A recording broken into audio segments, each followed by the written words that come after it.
ఆ ఉండిపోయిన ఆయనను పిలిచి ఆమె మీద శ్రద్ధ కలిగి లేక ఆమె మీద ప్రత్యేకమైన ఒక ప్రేమ కలిగి ఆమెను బాగు చేసి దేవుని మహిమపరచడం చేసినాడు. మరి ఆమె ఏమి కూడా ₹1 ఖర్చు పెట్టుకోలే. ఆమె కూడా ఏది అంటే ఆమె ఒక సామాన్యురాలు. అంటే ఒక సామాన్యమైన మనిషిని కూడా అంతగా ప్రేమిస్తారా? ప్రేమిస్తారు. అదే లూకా రాసిన వాటిలో చాలా విషయాలు ఉన్నాయి. బీదలను దైవదూతలైన మాట, సామాన్యమైన వాడిని. ఇప్పుడు మనము యొక్క మాటలు ఏది ఎలిజబెత్ కదా, జకరియా కదా, ఏమైనా జీవితం అంతరించిపోతా ఉంది. వారి యొక్క జీవితము, వారి యొక్క వంశము, వారికి ఒక వంశము లేకుండా అంతరించిపోయే దశలోకి వచ్చినారు. వారి వలన ఎంత ప్రయత్నించినా తమ వంశాంతరమును తెచ్చుకోలేరు. వంశాంతరాన్ని తయారు తెచ్చుకోలేరు. భూమి మీద తమ వంశం అంటుండడానికి, తమ జీవితానికి ఒక అర్థం అంటుండడానికి ఏం లేదు.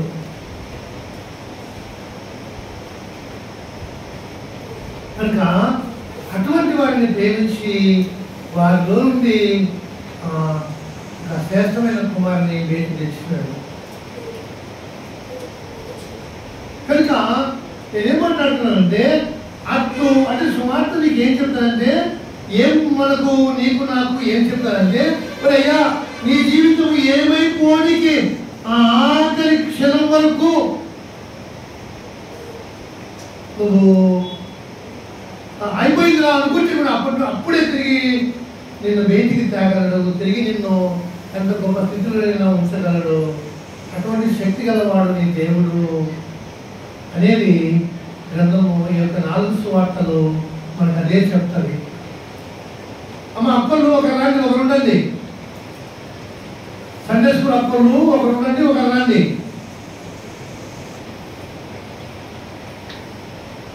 కనుక ప్రభు యేసుక్రీస్తు నామం పేరిట వాళ్ళందరినీ ప్రేమతో సవినయంగా వేడుకునేది ఏంటంటే, సువార్త వాక్యాలను సంతోషంగా చదవండి, అంగీకరించండి. నా కొరకు కూడా ఇటువంటి కార్యం చేయగలడు అనే మాట నమ్మండి. తప్పకుండా చేస్తాడు. తప్పకుండా చేస్తాడు.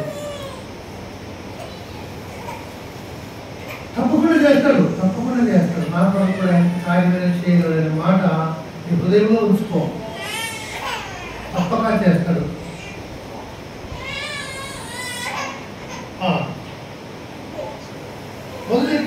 మొదటి అధ్యాయంలో సింహాసనము నుండి 52 వచనం.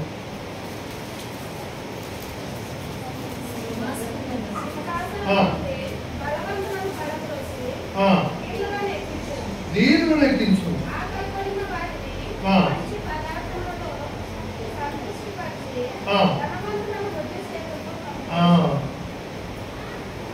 కనుక ఈ మాట ఎక్కడుంది?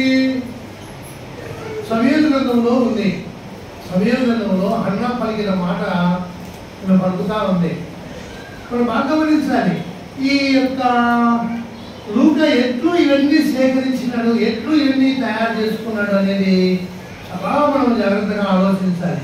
ప్రార్థన తర్వాత ఆలోచించుకుంటాం. పరిశుద్ధమైన మా రాజా, నిన్నే శుద్ధిస్తూ స్తోత్రిస్తున్నాం. సర్వకృపణ యేసు ప్రభు, నీ కృతజ్ఞతాస్తుతులు, స్తోత్రాలు, వందనములు. దయగలండి మానమాత్రం నరమాత్రము నేను కనికరపడి జాలిపడి నీ పరిశుద్ధాత్మ శక్తి చేత అయినా నన్ను నింపుము. నీ పునరుద్ధరణ బలవంతో నింపుము. ప్రభా, నీ మార్పును ప్రకటించుటకై కృపశుద్ధి దయపాలించి నన్ను వాడుకోను. అయినా నీవే నీ కృప మానవునికి నేర్పతను కలగజేస్తుంది అనే మాట కొరింథీయుల రాసిన పత్రికలో, మొదటి పత్రికలో, 3వ అధ్యాయంలో రాయబడుతూ వచ్చింది. ఆ ప్రకారంగా ఏంటంటే దీనికి నీ కృప అత్యధికంగా ఉంచి నేర్పరి అయిన తండ్రి పౌలు మాట్లాడినట్లు అట్లు నీ గ్రంథముల నుంచి మాట్లాడుటకై అట్లు మీరే కృప చూపి అతని యొక్క పదజాలమును, అతని యొక్క భావజాలమును ప్రభువా మరి నా తండ్రి ప్రకటించుటకై ఓ ప్రభువా మీరే దయ చూపించి దయపాలించి నీ దాసుని నా యందు కనికరపడి నన్ను వాడుకోను. ఆత్మ సంబంధమైన మందిరముగా మీ మందిరంలో కట్టబడుటకై నీ నివాసంగా ఉండటకై కనికరపడి జాలిపడి నా తండ్రి మా అందరి ఎందుకు కనికరపడి జాలిపడి నా ఎందుకు కనికరపడి జాలిపడి నన్ను వాడుకోవటకై ప్రభువా నీవే దయగల దేవుడు.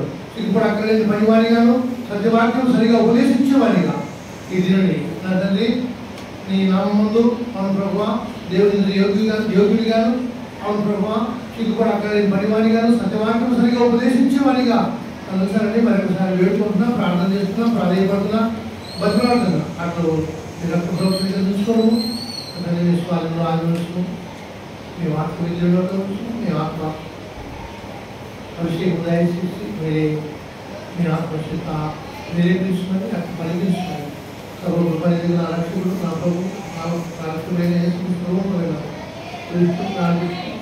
ఈ పరిశుద్ధ అపరిచబడిన ఈ పరిశుద్ధ ఆత్మశులకు అపరేసుకుంటూ రక్షణ చేస్తున్నాము చదువుతూ ప్రార్థిస్తూ వేడుకుంటున్నాం ప్రవర్తండి.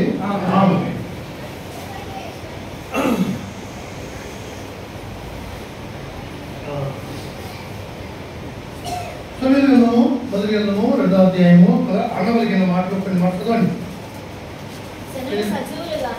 8వ వచనం నుంచి చదవమా.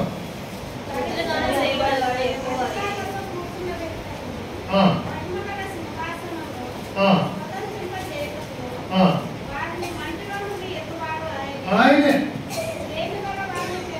కనుక ఇవన్నీ మనం చదివిన గ్రంథంలో బాగా మరియమ్మ బీదరాలే కానీ భాగ్యాన్ని బీదరాలైన వాడుకున్నాడా వాడుకోలేదా దేవుడు ఆడను. మరియమ్మ బీదరాలైనా వాడుకున్నాడు. మీరేం అనుకున్నారేమో ఒక సజీవమైన సమర్పణ కలిగిన వాడిని దేవుడు వాడుకుంటాడు. గుర్తుంచుకోండి. ఆయన చేతిలో ఒక చక్కని శ్రేష్టమైన ప్రతిభగా నిన్ను చేస్తాడు. ఆయన నిన్ను వాడుకుంటాడు. కనుక నీవు ఆయన చేతిలో అంటే ఆమెకు ఈ మరియమ్మకు ఎటువంటి గ్రంథం మీద మంచి పట్టుంది, చాలా పట్టుంది. ఆమెకు ఆశమాసి కాదు, మరియమ్మ కూడా మంచి పట్టుంది. కనుక ఆయమ్మ మరి ఈ మాటలన్నీ గ్రంథంలోని మాటలు పలుకుతా ఉంది. గర్విష్ఠులను పడదోస్తాడు, దేవుని ఎక్కిస్తాడు, మట్టి పెద్ద కుక్కల మీద ఉన్నవాడిని మట్టి కుక్కల మీద ఉన్నవాడిని పైకి తెస్తాడు దేవుడు. ఆయన శక్తివంతుడు అనే మాట అక్కడ పలికింది. ఆ మాటను ఆమె జ్ఞాపకం చేసుకొని తాను కూడా మట్టి కుక్క మీద ఉన్నదాన్ని పెద్ద కుక్క మీద ఉన్నదాన్ని దేవుడు వాడుకోవడానికి ఇష్టపడాడని ఆయన స్తుతిస్తా ఆ మాట పలుకుతా ఉంది. ఆమె ఆయన స్తుతిస్తూ ఆ మాట పలుకుతా ఉంది. ఇవన్నీ సేకరించినాడు. లూకా అనగా వెలిగించువాడు అని అర్థం. లూకా అనే మాట పేరు, ఆ పేరుకు అర్థము వెలిగించువాడు అని అర్థం. వెలిగించువాడు అని అర్థం. కనుక ఈ వెలిగించువాడు అనేకులకు నిజంగా వెలిగించే ఆ గొప్ప సందేశాన్ని ఆ మానవులమైన అంటే పాపములు శాపములు చెడిపోయిన మనకు ఎన్నో ఆనందకరమైన మాటలు, సుదీర్ఘమైన అధ్యాయులు, పెద్ద పెద్ద అధ్యాయులు.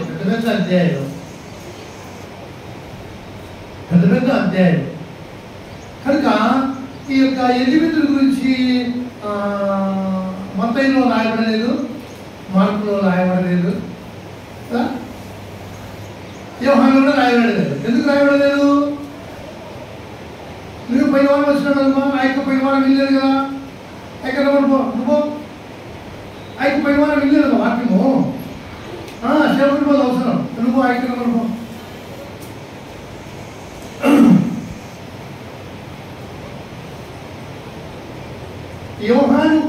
యోహాను యొక్క తల్లిదండ్రులు ఎవరు? ఈయన ఎందుకు ఈ ప్రస్తావన తెచ్చినాడు? ఎందుకు ఈయన ఈ యొక్క జకరియా ఎలిజబెత్ తెచ్చినాడు అని ఎందుకు తెచ్చినాడు? యోహాను యొక్క తల్లిదండ్రులు ఎవరు? ఎవరు చెప్పరా? మత్తయి చెప్పరా? మార్కు చెప్పరా? యోహాను చెప్పరా? కనుక యోహాను ఎవరికి పుట్టాడో, వారు ఎటువంటి వాడో, ఎవరి కాలంలో యాజకత్వం చేసినాడో అంత చెప్పుకుంటూ వచ్చినాడు. చూడండి మొదటి అధ్యాయంలో ఎవరి కాలంలో పనిచేసినారు? బాగలేదు. యూదా దేశపు రాజైన చరిత్ర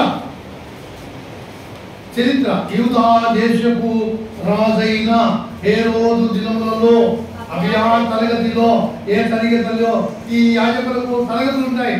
ఈ నెలలో నువ్వు చేయాలా, 2 నెలలు నువ్వు చేయాలా, వీళ్ళకు 3 నెలలకో 6 నెలలకో ఆగబడుతుంది. ఇది యాజకత్వం వస్తుంది. ఆ సమయంలో నువ్వు చేయాలా. ఈ నెలలకు ఒకసారి ఉంటుంది యాజకత్వం. ఇప్పటికీ ఈ ఏ రోజు కాలం నాటికంటే యేసు ప్రభు వచ్చిన కాలానికి ఈ యాజకులు లేరు. రికమెండేషన్లో యాజకులు వచ్చేసినారు. రికమెండేషన్లో యాజకులుగా వచ్చేసిన రాజు ఎవరు పెడితే రాజా నేనుంటా అని ఆ రాజుకు ఏదైనా లంచం ఇచ్చి యాజకులుగా వచ్చిన వాళ్ళు ఉన్నారు. ఖమ్మము తెప్పించిన వచ్చిన యాజకులు కూడా ఉన్నారు. అందుకు అభియా తరగతిలో క్రమము చెప్తున్నాడు ఆయన.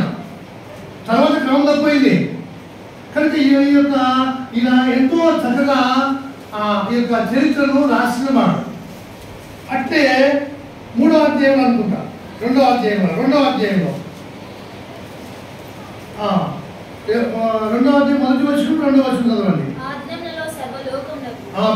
బాగా చదవాలా. చదవక నీ బైబిల్ చదవాలా.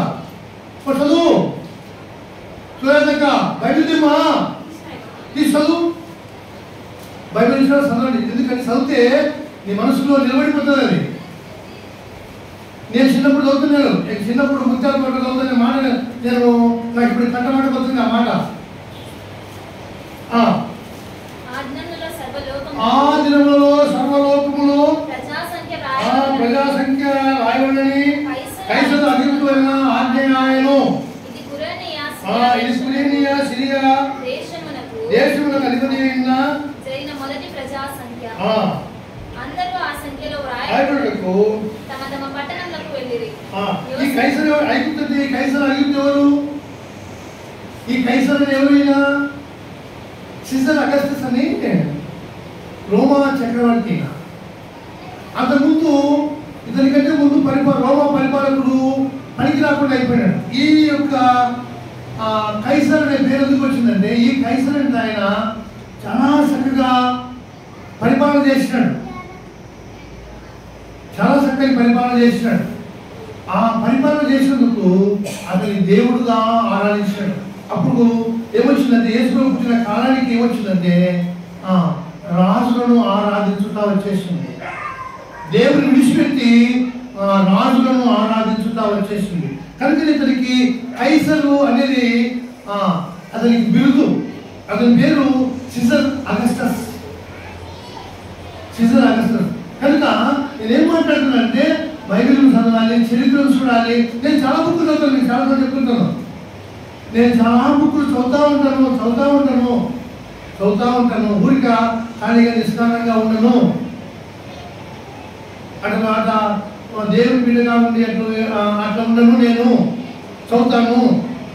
చాలా రకాల బైబిల్ కొనుక్కున్నాను, చదువుతాను.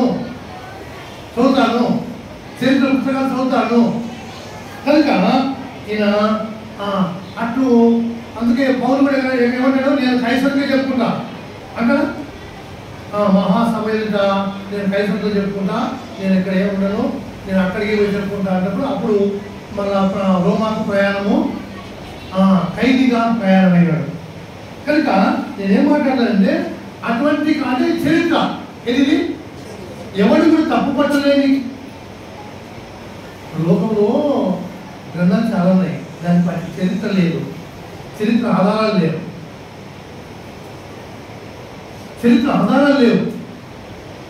కనుక ఈ గ్రంథము చరిత్ర ఉంది, చరిత్ర ఆధారం ఉంది. ఇది నిజము అనే మాట నమ్మిన వారి జీవితంలో ఈ వాక్యం నిజమే, యేసుప్రభు నిజమే, ఈయన నిజంగా మనుషులు మారుతాడు, ఈయన నిజంగా మనిషి యొక్క హృదయాన్ని, వాడి యొక్క స్వభావాన్ని, వాడి జీవితాన్ని ఒక అద్భుత రీతిగా మార్చేవాడు ఏదని ఈ గ్రంథం సాక్ష్యం ఇస్తుంది. ఈ గ్రంథం నమ్మిన వాడు దీని గురించి సాక్ష్యం ఇవ్వగలడు. కనుక మరి ఈయన ఎప్పుడు రాసినయ్యా ఇది?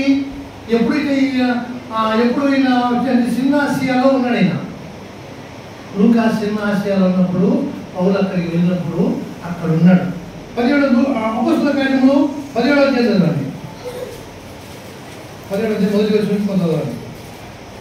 వారు అంపిపోయి అపోలోనియ పట్టణంలో మీరు వెళ్ళి తెస్సలోనిక వచ్చింది. అక్కడ యూదుల సమాజ మందిరం ఒకటి ఉండెను కనుక పౌలు వారు వార్త చొప్పున సమాజం బాధ్యత వెళ్ళి క్రీస్తు శ్రమపడి మృతులలో నుండి లేచుట ఆవశ్యకమని నేను మీకు ప్రచురం చేయు యేసు క్రీస్తై ఉన్నాడని లేఖనంలో దృష్టాంతం. ఈ మాట లేఖనములు లేఖనములు లేఖనములు లేఖనమైన మాట అపొస్తలుల కార్యంలో వాడతాడు, లూకాలో వాడతాడు. లేఖనములు నమ్మని మందమతులారా, మందమతులారా అంటే మందమతులారా అంటే మీకు ఎంత అర్థమవుతుందో, మన నారాయణ కొడుకు ప్రసాద్ వస్తాడే, నారాయణ కొడుకు ప్రసాద్ వచ్చాడా అంతే అంతే ఉంటాం. అభివృద్ధి గురించి చెప్తే అర్థమవుతుందా? ఏమైనా అర్థం చేసుకున్నారా? అభివృద్ధి మనం చెప్తే అర్థమవుతుందా? కనుక మనమందికి ఏం చెప్పినా అర్థం కాదు. ఏం అర్థం చేసుకున్నాడు? ఇప్పుడు ఆ పిల్లలు బడికి పంపించగలరా? పంపించలేదు. నేనేం చెప్తున్నానంటే గ్రంథం మీద నీకు పట్టు లేకపోతే, గ్రంథం మీద నీకు సరైన అభిప్రాయం లేకపోతే నీ ఆత్మకు మందమ తెచ్చింది. నీ ఆత్మ కడు నీచమైన స్థితిలోకి పోయింది, పనికి రాకుండా అయిపోయింది. అందుకే నువ్వు వాక్యం నమ్మవు, వాక్యం చదవవు, గ్రంథం మీద నీకు ఆశ లేదు, దేవుడి గ్రంథం మీద నీకు ఆశ లేదు. అర్థం చేసుకో, దానికి లోపడవు, అనాథులు జీవించాలని తీర్మానించుకో. కనుక పౌలుకు ఆ యొక్క 3వ ప్రయాణంలో అద్భుతంగా సహాయపడినవాడు, అద్భుత రీతిలో సహాయపడినాడు. సహాయపడినప్పుడు అక్కడందరూ చాలా కొంతమంది రాస్తున్నారు. లూకా కూడా రాసిన, అప్పటికి లూకా కాదు, క్షమించండి, మార్కు అప్పటికి రాసినాడు. ఈయన రాసిన సమయానికి మార్కును అనేక మార్కనాలు రాయరా పేతురు వెళ్ళిన నువ్వు ఖాళీ కూడా చేస్తాడు లేదా, కొన్ని వార్తపడి ఆ కార్యాలు కొన్ని రాయరా, యేసు ఉన్నాను కదా, కొన్ని రాయరా అంటే ఆయన్ని పిల్లోడు కాబట్టి రాసినాడు. పిల్లోడు కాబట్టి మార్కు స్వార్థ రాసినాడు. కనుక నువ్వు ఎందుకు రాయడానికి ప్రభు యొక్క వాక్యాలు ఇంటికి పోయిన తర్వాత గ్రంథంలో కొన్ని రెఫరెన్స్లు కూడా రాయడానికి మనసు ఉంటుంది. చాలా మందికి గ్రంథం ముందు వేసుకుని కూర్చోరు, కొంతమంది దాన్ని జ్ఞానం చేయరు. ఎంత ఇన్నేళ్ళు ఉంటే ఎంత నీచ స్వభావం అని దాని ఏమంటారు? మందమతి పనికి రానోడు, దేవుడు వాడుకోనికి పనికి రానోడు కాబట్టి వాడు అంత దౌర్భాగ్యమైన స్థితిలో ఉన్నాడు. గ్రంథం నమ్మడు, గ్రంథం చదవడు, దానికి లోబడడు, దాని ప్రకారం బతకడు.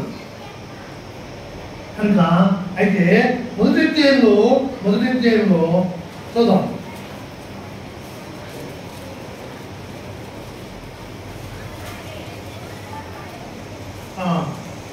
3-4 వచ్చి చదవండి, పొద్దున్న చదవండి. లూకాసు వార్త మొదటి అధ్యాయము. తెయోపిల అంటే ఆ యొక్క రోమా అధికారికి ఒక బిరుదది.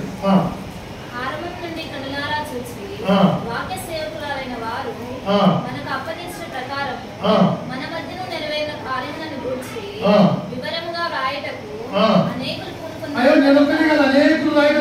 బాగా గమనించాలి, అనేకులు రాయటకు పూనుకున్నారు.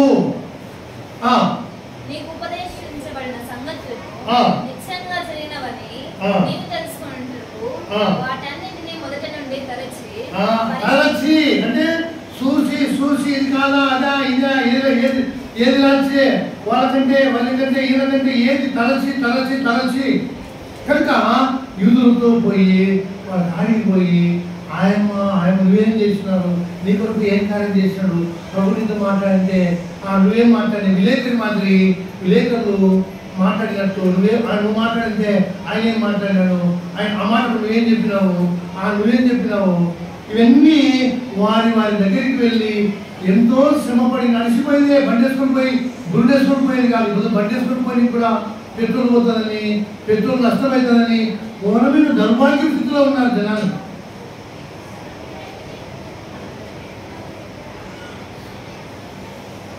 ఆ గ్రంథం చదవరు, దాన్ని చూడరు, దేవుడి పని కొరకై ఆశగా రారు. డీజిల్ అయిపోతుందేమో, పెట్రోల్ అయిపోతుందేమో, పనివా 2 గంటల నుంచి పనివా. పొద్దున్న 10 నుంచి మధ్యాహ్నం కూడా దాన్ని సమయం పోతాయి అప్పుడు అనుకున్నవా. కానీ అక్కడ పౌరులు చూసి, ఎందుకంటే ఎందుకు పౌరులు చూసినాడు? పౌరులు రాశాడు, తన పత్రికలో రాశాడు, నేను అనేకులకు మాదిరిగా ఉంటున్నాన ప్రభు నా ఎందుకు కనికరపడిన వారే ఇతని మాదిరి నడుచుకోరా, ఇతని మాదిరి నడుచుకోరా అని దేవుని వాక్యమును బట్టి అతని మాదిరి నడుచుకున్నకు నాకు ఏ విధము చెందలేను, నాకు ఏం కలగాలి? పునరుత్థానం కలగాలి. కనుక అందుకొరకు నేను సమస్తము నష్టపరుచుకొని ఎంతతో సమానముగా ఎంచుకున్నాడు. తలచి వాక్యం వాళ్ళ దగ్గరికి పోయి ఇంటి దగ్గరికి పోయి అమ్మ ఆయన రాసినాడు, ఇది నిజమేనా నువ్వు మాట్లాడింది? ఆయన అట్ట కాదయా, అది కొంత అట్ట కాదు, ఇది కరెక్టయా, ఇది నిజమయ్యా అట్లు విధంగా పరిశుద్ధాత్మలతో కలిసి రాసిన మాటలు ఇవి. అనేకులు రాసినారు, కానీ ఈయనయే ఎందుకు తీసుకుంటే పరిశుద్ధాత్మనితో సంబంధము కనెక్షన్ కలిగిన వాడు, పరిశుద్ధాత్మతో ఏకమైన వాడు. అనేకులు రాసినారు, కానీ ఈయననే ఎందుకు తీసుకున్నాడు దేవుడు అంటే దేవునితో సంబంధం కలిగిన వాడు, పరిశుద్ధాత్మనితో ఏకమయ్యి ఈయన కలిసి రాసిన మాటలు ఇవి. ఈయన కలిసి రాసిన మాటలు ఇవి. కనుక అట్లు తరచి సూచి ఒక అన్యుడు దేవుని గ్రంథమును ఎంతగా చక్కగా ఎంతగా నమ్మి ఆ లేఖనాలను ఆ మాటలను రేపు నమ్మకపోతే వందలు అయిపోతాడు, వాడు పనికి రాకుండా అయిపోతాడు, వాడు చెడిపోతాడు, వాడి దేవుడు వాడుకోలేడు. కనుక గ్రంథము నమ్మాలి, దాన్ని చదవాలి. కనుక ఈయన ఆ విధంగా రాస్తూ వచ్చాడు. తరచి చూసి నేను అట్లా రాసినాను, ఊరికి నేను రాయలేదు, తరచి పరిష్కారముగా తెలుసుకున్నా నేను నీ పేరిట వాటిని రాయటకు రచించుట ఇష్టమని అనుకున్నాను అని ఆయన పుట్టుకను, ఆయన చేసిన కార్యాలను, ఆయన కొత్త పాటు పుట్టినవాడు ఎవరెవరు అంటే ఆయనకంటే ముందు పుట్టినవాడు యోహాను ఉన్నాడు, ఆయన దేవుని చేత పంపబడిన వాడు, బాప్తిసం ఇచ్చుటకే పంపినాడు. బాప్తిసం ఇచ్చిన తర్వాత ఆయన ప్రభు అయిన యేసుక్రీస్తు ఈయన నీళ్ళలో బాప్తిసం ఇస్తే ఆయన దేవుని ఆత్మతో అభిషేకం ఇస్తాడు, బాప్తిసం ఇస్తాడు అనే మాట రాసుకుంటూ వచ్చినాడు. కనుక దేవుని వాళ్ళ గమనించాలి. ఒక బీదరాల మీద కనికరపడినాడు, బీదలను కనికరించినాడు. మరి అంతేకాకుండా ధనవంతుడైన వాడిని కూడా జక్కయ్య ధనవంతుడు కదా, ఆయన కూడా దేవుడు అంగీకరించినాడు. అయితే ఆ ధనవంతుడు ఎటువంటి వాడంటే తన ధనములో సగం భాగం బీదలకు ఇచ్చిన వాడు. ఇదిగో దేవాన్ని ఆస్తిలో సగం బీదలకు ఇస్తున్నాను అన్ని ధనవంతుడు. కనుక ఇంకొక ధనవంతుడు ఎవడంటే ఆడు తన కొరకు సంపాదించుకొని నా ప్రాణమా తెలుగు తాగుము సుఖించుము అట్లా ఎట్లా రాసినంటే అవన్నీ జ్ఞాపకంగా లేదు, కానీ ఎంత బాగా రాసినాడంటే అంత బాగా రాసినాడు. కనుక అట్లు ఈ గ్రంథము చదువుట దయచేసి ఆరంభించండి. యవనస్తులు అందరూ అన్ని రకములు చదవచ్చిన వారందరూ బైబిల్ చదువుట ఆరంభించండి. క్షుణ్ణంగా దేవుని వాక్యం తెలుసుకోండి, క్షుణ్ణంగా తెలుసుకోవాలి. కనుక ప్రభు యేసుక్రీస్తు నామం పేరు ఏదో వాళ్ళింట్లో అదింది, మన ఇంట్లో ఇది కొనాలా, వాళ్ళింట్లో అట్టుంది, మన అది కాదు కొనుక్కాల్సింది, బైబిల్ కొనుక్కో.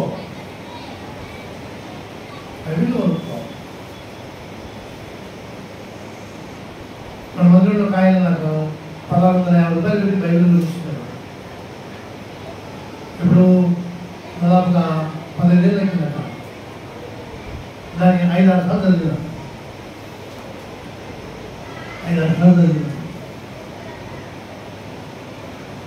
కనుక అటు గ్రంథము చదవాలి. నా ఊరికి రావు. నా కుమారుడా, నా మాటలు విన్నాయినా ఇవి నీకు పాండిత్యం నేర్పిస్తాయి. పాండిత్యం నేర్పిస్తే సొలొమోను చెప్పిన మా సామెతలలో మాటలు రాయబడినాయి. కనుక ప్రభు యేసుక్రీస్తు నామం పేరిట నేను ఏం మాట్లాడుతున్నానంటే ఆయన మాట్లాడిన మాటలను మనం జ్ఞాపకం చేసుకోవాలి. రెండో అధ్యాయంలోకి వద్దాం. అటు ఎంత శ్రమపడినాడు, ఎందుకు శ్రమపడిన ఆయన జైలు ఉన్నాడు. ఆయన జైల్లో ఉన్నప్పుడు ఈయన జైలు ఉన్నప్పుడు ఏమై మొత్తం తిరిగి వచ్చినాడు. ఈదా దేశము గలిలయ మొత్తము సంచరించి వచ్చినాడు. మళ్ళీ రోమాకు వచ్చినాడు. రోమాకు వచ్చిన తర్వాత రోమాలో 2 సంవత్సరాలు జైల్లో ఉన్నాడు. అక్కడ ఆయన ఉన్నప్పుడు మొత్తం రోమాలు అక్కడ వాళ్ళందరి యొక్క అందరినీ చూసుకొని వచ్చినాడు. ఆయన ఆఖరకు ఖడ్గంతో పౌలు యొక్క తల వెనకబడేంత వరకు అపొస్తలుల కార్యం అయిపోలే ఖడ్గంతో నరికేంత వరకు పౌలుతో ఉన్నాడు. అటువంటి నమ్మకమైన పరిచారకుడు, ఒక సేవకుడికి సపోర్ట్ చేసిన వాడు, ఒక సేవకుడికి సహకరించిన వాడు, ఒక సేవకుని అన్ని విషయాల్లో ఆదుకుంటూ వచ్చిన వాడు, అటువంటి వారికి ఎంత ఘనత ఇచ్చినాడు అసలు దేవుడు. రెండు గ్రంథాలు రాయటకు, సువార్త, అపొస్తలుల కార్యం రాయటకు, అపొస్తలులు చేసిన కార్యం రాయడానికి ఎంతమంది లేరు ఇందులో. కానీ లూకాకే దేవుడు ఇచ్చినాడు ఆధిక్యత దేవుడు ఇచ్చినాడు. కనుక దేవుడు ఏర్పరుచుకున్న ఒక వ్యక్తికి సహకరించుతా ఏదో సామాన్యం కావద్దు. ఎప్పుడే కానీ ఏదో ఆశమాష అనుకుంటున్నాయేమో, నీకు నచ్చితే ఒక రకము, నీకు నచ్చకపోతే ఒక రకము, నువ్వు సేవకుని చేయాలనుకుంటున్నాయేమో. నీకు లోబడితే సేవకుడికి ఏదో చేద్దాము, లోబడకపోతే ఆదులంతా అనుకుంటున్నాయేమో. అనుకుంటున్నారు కొంతమంది, అనుకుంటారు. అంటే సామాన్యంగా ఉండరు, శూన్యంగా ఉండరు, సామాన్యంగా ఉండరు. కనుక నేనేం మాట్లాడతాను అయ్యారా, నేను దేవుని నామములో అటువంటి ఆధిక్యతలకు నువ్వు రావాలని కోరుకుంటున్నా. అవన్నీ పక్కన పడేసుకో. తిరిగి దేవునితో ప్రభా నేను ఇట్లా నీ సేవకుడికి పంపిన ఉద్దేశము నెరవేర్చుటకై నేను తిరిగి సహకారిగా ఉంటాను. నీ సేవకుడికి ఉద్దేశంతో రచించుకున్నావు, ఒక సంకల్పములతో అతను తెచ్చుకున్నావు. ఆ సంకల్పము నన్ను కూడా వాడుకో. నేను నీ సేవకుడికి సహకారి ఉన్నట్టు నన్ను కూడా వాడుకో. దేవుడు నిన్ను వాడుకుంటాడు. కనుక ఆ యొక్క లూకాను మనము అంత సులభంగా ఆలోచించడం అట్లా సులభంగా ఆలోచించరాదు. ఎంతో గొప్ప ఉన్నతమైన స్థితి అది, ఎంతో గొప్ప ఉన్నతమైన స్థితి లోకానికి ఇచ్చినాడు. కనుక నీకు కూడా అటు దయచేయుటకై దేవుడు ఇష్టపడి ఈ మాటలు తన సంఘంతో, తన ప్రజలతో దేవుడు తెలియజేసుకుంటున్నాడు. తన ప్రజలతో దేవుడు అట్లయినా మీరు రాంటి అందరినీ కూడా నేను వాడుకుంటా. మీకు బీదరాలు కదా ఆయన, మరియా బీదరాలు కదా ఆయన వాడుకున్నాను. ఇదిగో ఎందుకు వాళ్ళు జకర్యా చూడి ఎందుకు పనికి రాకుండా అయిపోయినారు. మనలో నుంచి తెచ్చిన కదా, శివుడు ఇచ్చిన కదా వాళ్ళకు. అట్లా నీకు కూడా నీ ఏమైపోతుందో, నా కుటుంబము లేక నా స్థితిగతి ఇంత అయిపోయింది అనుకుంటే అనుకాకు. నేను ఎట్లయినా బయటికి తాగిన శక్తి నా కాడ ఉంది. నన్ను నమ్మండి, నా వాక్యం నమ్మండి. కనుక అటు నమ్మి దేవునితో నడుచుట ఎంతో క్షేమకరమైంది. బిల్లు గురించి చాలాసార్లు రాసినారు. ఇందులోనే 2 కాసులు వేసినారు. చెప్పండి ఏముంది? 21వ అధ్యాయంలో మనం బీదలని నీతి చూస్తున్నాం కదా. బీదలంటే కొంతమందికి ఓహో ఇటుకలు వచ్చారనుకో, కొంతమందికి వాళ్ళు చూచే అబ్బా నోరు ఉండదు, నిలబడదు. బీదలంటే ఈయనొక్కడే పైనట్టు పోయినట్టు, ఈయనొక్కడే ప్రపంచంలో ధనం సంపాదించినట్టు, ఈయనకాన్నే డబ్బులు ఉన్నట్టు, ఈయనకాన్నే అంత ఉన్నట్టు అనుకుంటారు. అట్లా దేవుడు ఒప్పుకోరు. ధనవంతులను ఏ చేతులు పంపుతున్నాడు? ఒత్తి చేతులతో పంపుతున్నాడు. నేను అనుకుంటున్నాయేమో 10 రూపాయలు ఉంటేనే అనుకుంటున్నాయేమో, ఏమన్నా జాగ్రత్త. 1 ఎకరం ఉంటేనే నేనేమన్నా అదే అనుకుంటున్నాయేమో. కానీ నా దగ్గర ఉంటే నేను అదే అనుకుంటున్నాయేమో ఏమన్నా అని చెప్పి అనుకున్నాను. 21వ అధ్యాయము చదవైనా ఆడదూచను 2 కాసులు అందులో వేసి ఈ బీద విధవరాలు ఎక్కువ వేసిందండి మీతో నిజముగా చెప్తున్నాను. కనుక అయ్యో ఈ సంఘంలో నేను ఇట్టున్నానే, అయ్యో నా సంఘం ఈ సంఘంలో నాకు అది ఇదేనే, మాకు ఇదేనే పరిస్థితి, మాకు ఇంకా అప్పులే ఉన్నాయే, మాకు ఇంకా బాధలే ఉన్నాయే, తిక్కతి కావాల్సిన చేయొద్దు. దయచేసి వాక్యం విన్నప్పుడు సంతోషం రావాలి మీకు. అరే దేవుడు నన్ను కూడా పట్టించుకుంటాడు, అరే దేవుడు నన్ను కూడా ఉద్ధరించగలడు, అరే నన్ను కూడా బాగు చేయగలడు. గొప్ప ధైర్యం రావాలి నీకు, గొప్ప ధైర్యం రావాలి. కనుక ప్రభువైన యేసుక్రీస్తు నామం పేరట, శక్తిగల నామం పేరట మనందరినీ వేడుకునేది ఏంటంటే, ఇప్పుడు పౌలు ఎక్కువ ఎవరికి పోలేస్తాడు? అపోస్తలుడైన పౌలు ఎక్కువ ఎవరికి సేవ చేస్తాడు? ఎవరికి వాక్యం చెప్తాడు? రాజులకు చెప్తాడు, అధిపతులకు చెప్తాడు, సైనికులకు చెప్తాడు, సేనాధిపతులకు చెప్తాడు కదా. అదే పరిచర్య. అయితే గలతీ రాసిన పత్రికలో పౌలును యాకోబు పేతురు యోహాను అడిగిన మాట ఏంటంటే, నైనా బీదలు మర్చిపోకయ్యాయో, బీదలను పరిశుద్ధాత్మ దేవుడు ఎందుకు రాసినాయి ఆ మాటలు?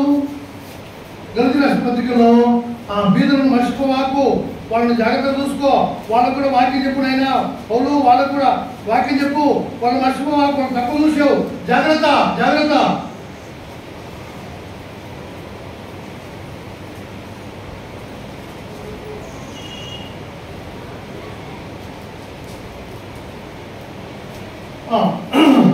రెండవ అధ్యాయంలో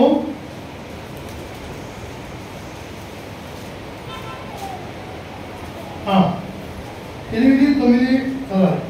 8, 9, 10 అవుతున్నారు.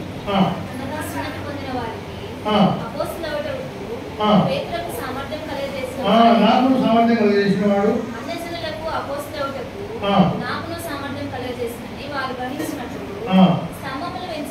స్తంభములుగా ఎంచబడిన యాకోబు, కేఫా, యోహాను వారు నాకు అనుగ్రహించబడిన కృపను కనుగొని మేము అన్యులకు తాము సున్నతి పొందిన వారికి అపస్తులుగా ఉండటకు మునువని చెప్పి తమతో పాలివారములను సూచనగా నాకును బర్నబాకును కుడి చేతిని ఇచ్చింది.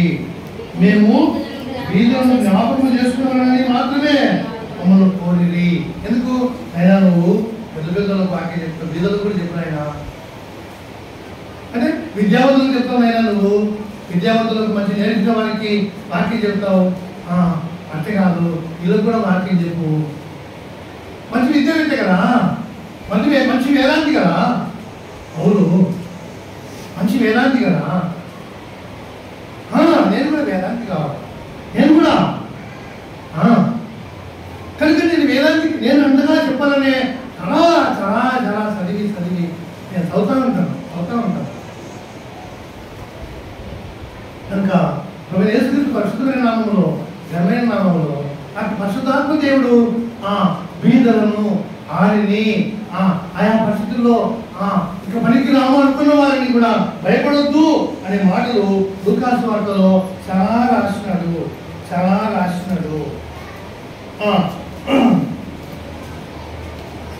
చదువుకుంటాం ఒక మాట.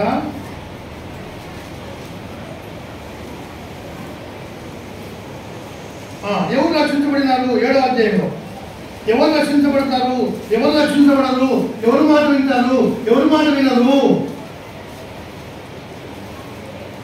ఎవరు దేవుని వాక్యం సాధారణంగా నమ్ముకుంటున్నారు, ఎవరు సాధారణంగా దేవుని వాక్యం నమ్ముకోలేదు. 7వ అధ్యాయంలో 29, 29, 28, 29 చదవమా. 30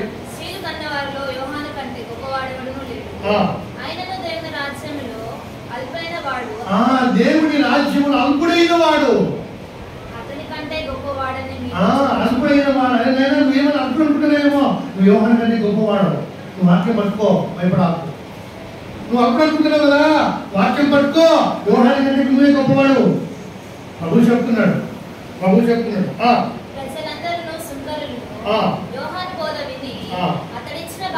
సుంకరులు ప్రజలందరూ ఎవరు? బీదలైన వాడు. ఎన్నిక లేనివాడు, తృణీకరించబడినవాడు. ఈ సుంకం ఎవరు? సుంకం రాబట్టేవాడు. ఈ సుంకం రాబట్టలేకపోతే రాబడితే ఇల్లు తిడతారు, రాబట్టకపోతే ప్రభుత్వం అధికారులు తిడతారు. వాళ్ళు కొడతారు, ఏరా ఇంతలో తెచ్చింది ఎంత ఇంటికి ఎంత పెట్టినా ఇంత తక్కువ ఎంత చేసినావు, నిన్నేమో కట్టుకోలేదుగా అని వాళ్ళు నడుచుకుంటారు. ఇది ఎక్కువ రాబట్టుకుంటే వీళ్ళతో గొడవ. కనుక వద్దు ఈ బాధంతా అని వాళ్ళందరూ వచ్చి అక్కడ అంటే ఈ మాటలు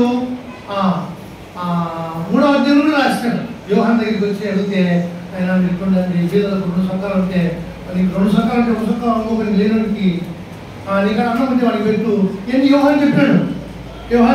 నేనేం మాట్లాడుతున్నానంటే నీవు ఒక ధైర్యం కలిగి ఉన్నట్టుకాయ నేను మాట్లాడుతున్నాను. దేవునితో ధైర్యం కలిగి ఉన్నట్టుకాయ దేవుడు నన్ను పట్టించుకుంటాడు, నన్ను విడిచిపెట్టాడు, నన్ను త్రోసివేయడు, నన్ను కనికరిస్తాడు, నన్ను ఉద్ధరిస్తాడనే గొప్ప నమ్మకంతో ఉన్నట్టుకాయ లూకా ఈ గ్రంథం ఆ ఉద్దేశంతో రాసినాడు. గుర్తుంచుకోవాలి. నన్ను ఆడుకుంటే వాడిని గొప్ప చేస్తాడు, ఆడుకుంటే వాడు ఎంత స్థితికైనా తీసుకొచ్చే దేవుడైన సంగతి ఎప్పటికీ మరవరాదు.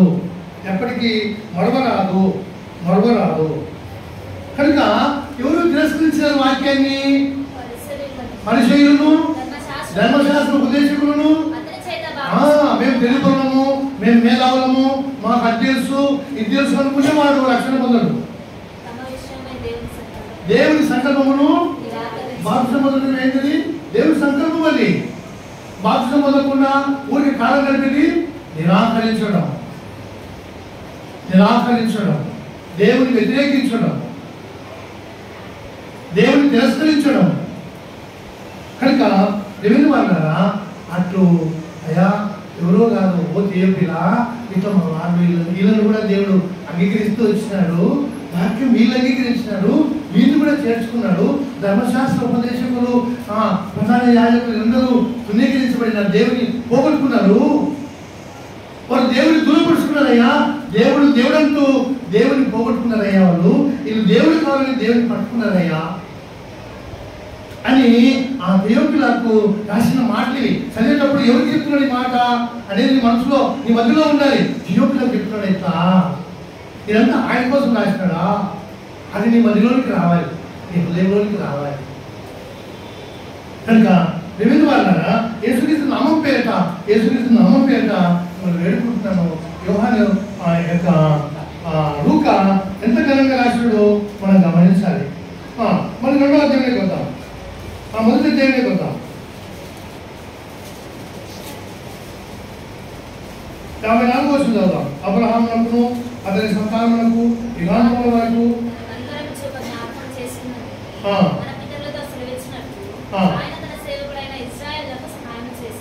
ఇదంతా ఎక్కడ తెలిసింది? ఎట్లా తెలిసిందా మీకు?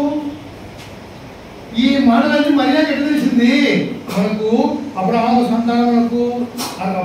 అతని సంతానమునకు యుగాంతముల వరకు తన కనికరము చూప జ్ఞాపకం చేసుకున్నాడని ఎట్లా తెలిసింది? ఆ గ్రంథంలో మాటలు ఎంతో మాట్లాడుతున్నాయమ్మా. ఈ నుంచి మొదలుపెట్టి 41 ఆ నుంచి మొదలు పెట్టుకొని కాదు, ఈ నుంచి 46వ వచనం నుంచి పెట్టుకొని అన్ని గ్రంథంలోని మాటలే అటు పలుకుతా వచ్చిందాయమ్మా. ఎక్కడి నుంచి వచ్చినాయండి? అంత విశ్వాసంతో దేవుని వాక్యములను ఆయమ్మ ధ్యానించింది. కనుక ఒకవేళ యేసుక్రీస్తు నామం పేరిట మరి అబ్రహామును తన సంతానమునకు యుగాంతముల వరకు తన కనికరం చూప జ్ఞాపకం చేసుకునేను. ఆయన తన సేవకుడైన ఇశ్రాయేలుకు సహాయం చేసాను. కనుక ఇశ్రాయేలు ప్రజలను విమోచకుడు నా గర్భంలోకి వచ్చినాడు. విమోచకుడు గొప్ప సంకల్పంతో నన్ను కౌగలించుకున్నాడు.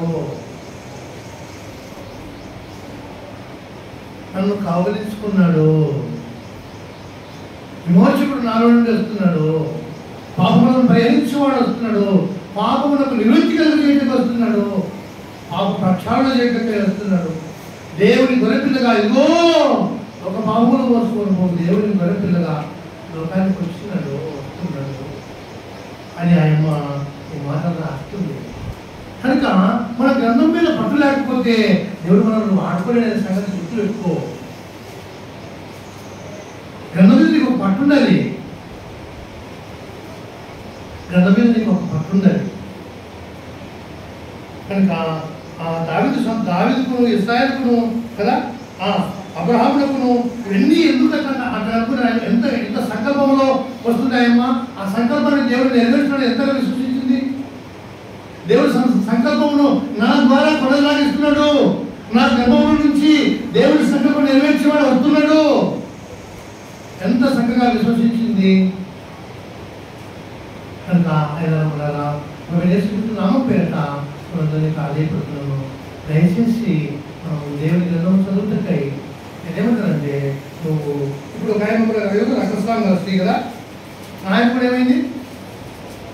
ఆయన కూడా ఎందుకు పడింది పాపం కదా? తన ఇష్టం వచ్చి చూసింది, ఎవరి వలన కాలేదు, ఎవరి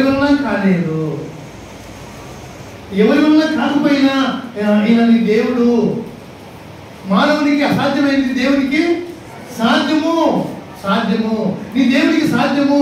నీ కొరకు ఏమైనా చేయటకు, నేను ఎటువంటి వాళ్ళైనా చేయటకు నీ దేవునికి సాధ్యము. కనుక గమనించుము, ఆలోచించుము. నేను నూతన సృష్టిగా మార్చుటకై దేవుడు శక్తిమంతుడు. ఒక పునరుద్ధరణ బలం నీరు నింపి పరలోకములకై జీవింపడానికి ఆ పునరుద్ధరణ బలం నీకు ఇచ్చుటకై ఆయన వచ్చినాడు. ఆయన పునరుద్ధరణ శక్తిని, ఆయన కృపాశక్తిని, ఆయన యొక్క శిల్వ శక్తిని నీలో ఉంచుటకై, నేను ప్రత్యేకమైన వ్యక్తిగా ప్రపంచానికి చూపించుటకై ఆయన వచ్చినాడు. అది ఈయన చెప్తున్నాడు. యోగిలా వచ్చినాడు. ఆయనకి ఎవరు బాధేయలేకపోయినారు. చాలా ప్రయాసపడింది ఆయమ్మ. 12 ఏళ్ళు రక్తస్రావంతో బాధపడింది. ఎవరు పట్టించుకునేవాడు లేడు, కానీ దేవుడు పట్టించుకున్నాడు. కనుక నన్ను పట్టించుకుంటాడు, నన్ను పట్టించుకున్నాడు, నా కుటుంబాన్ని పట్టించుకుంటాడు, నా పిల్లల్ని పట్టించుకుంటాడు. అదే అంత మాత్రమే కాకపోతే పిల్ల విధోరాలు ఉన్నారు, పాపం ఒక్కడే కొడుకున్నాడు. పిల్ల ఆడు చచ్చిపోయినాడు. ఊరంతా వెంటబడి పోతుంది. ఆమె రఘు కొట్టు కొంచెం కేకలేస్తుంటే ప్రభు అక్కడికి పోయి ఆ పిల్లల్ని తాకినాడు. ఆమె రోజుల్లో అమ్మ ఏడుస్తుందమ్మా అని అన్నాడు. ఏడుపు లేకుండా చేసినాడు. అటువంటి వాడు నువ్వు నమ్ముకున్న దేవుడు దేవుడా. కాబట్టి నేను రాస్తున్నది కలిసి చూసి పరీక్షించి రాసేసి దేవుడా అంత బాగా పట్టించుకుంటాడు ఆయన. కనుక నువ్వు కూడా బీదలను పట్టించుకో దేవుడా. నువ్వు ఏమన్నా అధికారం ఉందామని బీదలను తక్కువ చూసి దేవుడా. అట్లు ఆ మాటను సంధించినాడు. ఒక సమానమైన బోధ చేయలే థియోపిలా. మనకు కూడా అదే.